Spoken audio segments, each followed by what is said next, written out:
Welcome back, Rugby Hub viewers. It is semi-finals rugby this weekend. Goran Blevi, lovely to see you. How are you doing? Huge weekend of rugby last weekend with the quarterfinals. What happened? Who's playing in the semi-finals this weekend? Tell our viewers. Hi, Gabsy. Good to see you. This URC competition continues to give. The addition from the last 2 seasons from the South African side has been received very positively. We have one team with the Stormers heading into the semi-finals. Obviously, they will defending champions. Defending champions after their win over the Bulls in the classic derby down in Cape Town, where they beat the Bulls relatively convincingly with a 33-21 win. So they'll be heading into the semi-finals versus Connacht, who surprisingly, Gabs, that was a big upset. They took out Ulster in a very gritty test match, a very hard-fought test match, but they deserved that win with a 15-10 result over Ulster. So those 2 games, Gabs, obviously we're going to see them facing off against each other.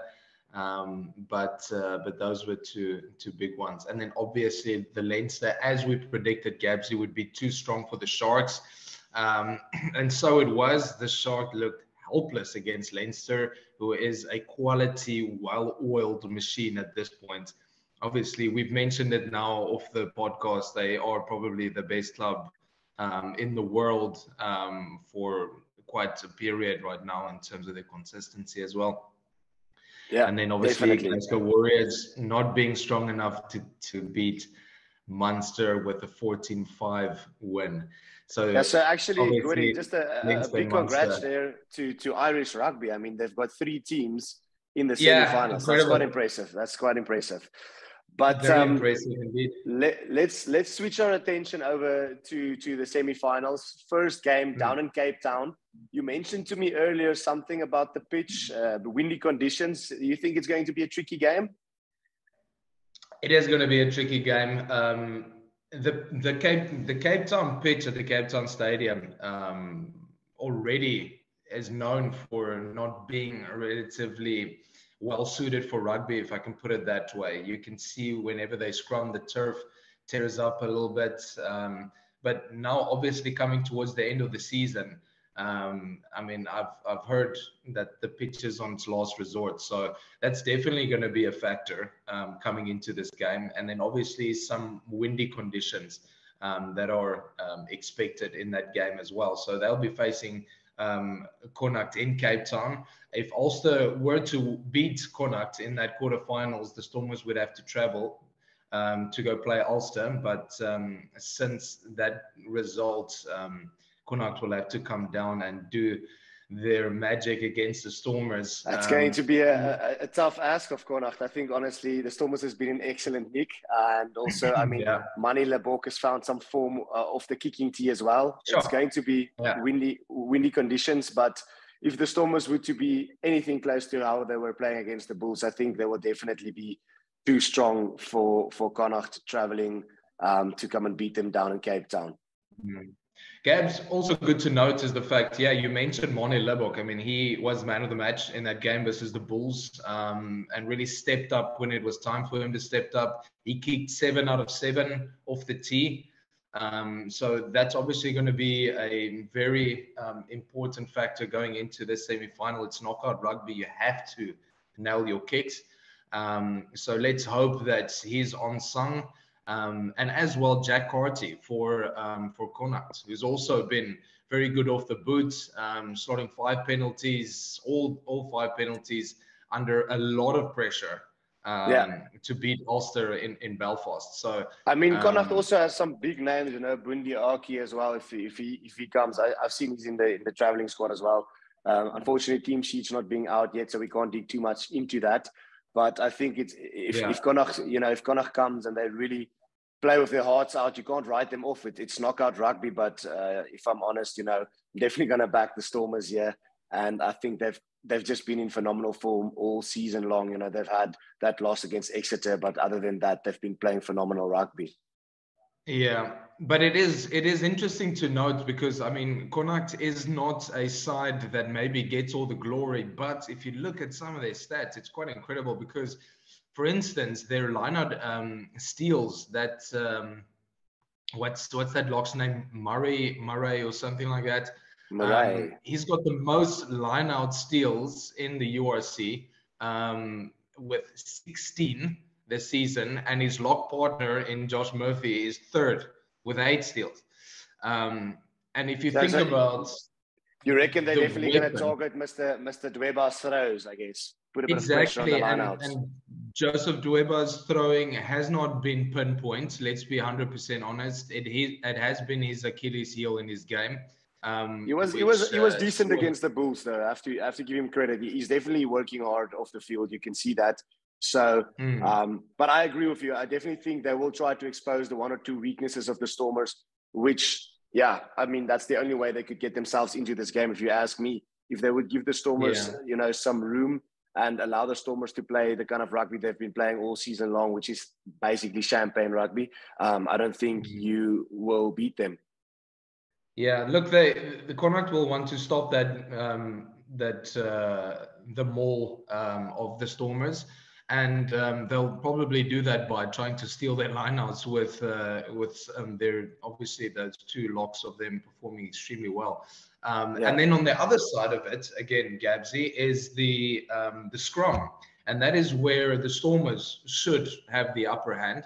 And because they have a Springbok front through, yeah, definitely. Yeah, exactly. So, I mean, it's going to be a big test for Connacht. That being said, if you looked at the URC Elite 15, the team that they put out, yes, Kitsov is on that team as the one prop, and then obviously on the other side you have what's his name, Finley Beelum, who's been very good. So he's going to have his work cut out for him, and obviously let's hope that the pitch is not too slippery and it doesn't cut up, so we can see a good scrum battle up front. So. Yeah, no, definitely. Let's hope that the pitch keeps up. And Goody, prediction there in that game?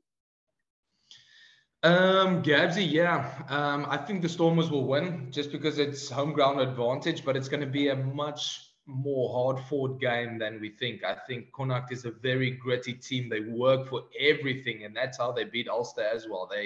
They were at all the breakdowns. They were working very hard off the ball. So it's going to be a big factor in that game. So, but I will go with the Stormers. I'm also backing the boys all the way. I do think they will win comfortably. I just think they're in excellent form, and they are in front of that Cape Town Stadium crowd. I just think, last week we saw, a huge audience coming in. I think it was over 40,000 people or something. Like, it was really, immense. So I think if they play in front of that crowd, it just makes it even more tough to beat them. But let's switch our attention over to the other huge game. It's a huge derby. It's Leinster versus Munster. Just the all-Irish derby. All-Irish derby. Interesting statistics. Since the stadium has been revamped, the Aviva, in 2010, Munster has only beaten Leinster once in 13 games. So I think history is definitely not doing Munster any favors, but of course it's an old rivalry. Recent history, you should say. I mean, recent history. I mean, in general, I think in recent years, Munster has also not been the same Munster that they've been a couple of years ago. So, I mean, it's going to be a huge game. Leinster is in phenomenal nick. Like we said, probably the best club in the world right now, playing in the Champions Cup final, possibly next week. Another home final against the Stormers. I'm calling it out like that, but because that's what I think, as a rugby pundit, rugby expert, I think I have the right to make big calls like that. So, I mean, I don't know what it will take for Munster to actually beat Leinster, but I think it will take close to a miracle. Hey guys, sorry about that. We have some connection issues, but what I wanted to say was, obviously with this game, with the history involved with this game, anything can happen, right? The semi-finals of the URC is where Leinster met their roadblock against the Bulls last season, so they'd like to right that wrong against Munster this time around, seeing if they can reach the final. Obviously, with, as I mentioned, the history between these two sides, Munster wouldn't give that position up easily. So you can expect a major clash from those two sides. Let us know your prediction, guys. What do you think will happen? Who will reach the final? Let us know your big impact players that will help their team to take them to the final. And then obviously we'd like to hear from you guys more on we don't have the team sheets, unfortunately, but yeah, if you guys can let us know more on your insights, that'll be great. Something that we can chat about in the weeks to come. Obviously, we have the URC final then still to chat about, which is exciting stuff. We have the final of the Heineken Champions Cup to chat about, and then slowly but surely we're heading into the international season. So check us out at Instagram at Rugby HubSpot, and we're excited to hear from you guys soon.